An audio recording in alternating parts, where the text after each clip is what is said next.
اب جہاں تک اسٹیبلشمنٹ سے بات کرنے کی کیوں کرتے ہیں، ہم یہ کہتے ہیں کہ اس حکومت کے پاس تو مینڈیٹ ہے ہی نہیں، اس کے پاس کوئی مینڈیٹ نہیں ہے، کیونکہ اس کے پاس مینڈیٹ اگر ہوتا تو آج انہیں عوام کی فکر ہوتی. جس طرح آج دیکھیں پنجاب میں کیا حالات ہیں. میں کہتا ہوں کہ جو عوامی حکومت ہی نہیں ہو اس کے عوام کے دکھ میں شریک ہی نہیں ہو سکتی. ہم یہ کہتے ہیں اسٹیبلشمنٹ سے بات کرنے کی اس وجہ سے کہتے ہیں کہ ان کے پاس تو مینڈیٹ ہے ہی نہیں.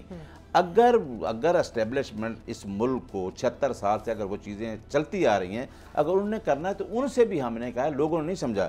عمران خان نے کہا ہے کہ الیکشن فری اینڈ فیئر کرائیں، ہماری یہ ریکوائرمنٹ ہے.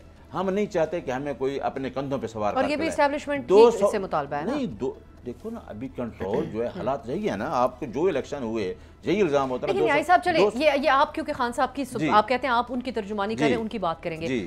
علیمہ صاحبہ پھر جب یہ سٹیٹمنٹ دیتی ہیں کہ خان صاحب کے لیے جیل میں حالات بہت ناسازگار ہو گئے ہیں، وہ یہ کہتے ہیں، انہوں نے کہا وہ یہ کہتے ہیں کہ اگر ان کو کچھ ہوا تو ذمہ دار یہ شخص ہوں گے.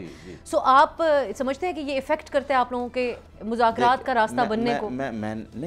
میں آپ کو یہ بتا رہا ہوں کہ عمران خان کی سٹیٹمنٹ میں جا کے خود لوں گا. کسی کی سٹیٹمنٹ کو اگر میں کہوں گا تو اور پولیٹیسائز ہو جائے گی. میں آپ کے پروگرام میں بیٹھ کے یہ نہیں کہنا چاہتا کہ فلاں سٹیٹمنٹ دی میں ہر سٹیٹمنٹ کو انڈورس کر دوں. میں چاہتا ہوں کہ میری ملاقات ہو خان صاحب سے. کیونکہ کیوں روکا جا رہا ہے؟ جب ملاقاتوں کا سلسلہ جاری ہے اور ملاقات کا ہائی کورٹ کے اندر ایک پارٹی نے اپنا بیان دیا ہے، کنسنٹ دیا ہے ریٹرن، تو ان کی ملاقات کیوں نہیں؟ نہ سلیمان اکرم راجہ کی ہوتی ہے نہ میری ہوتی ہے.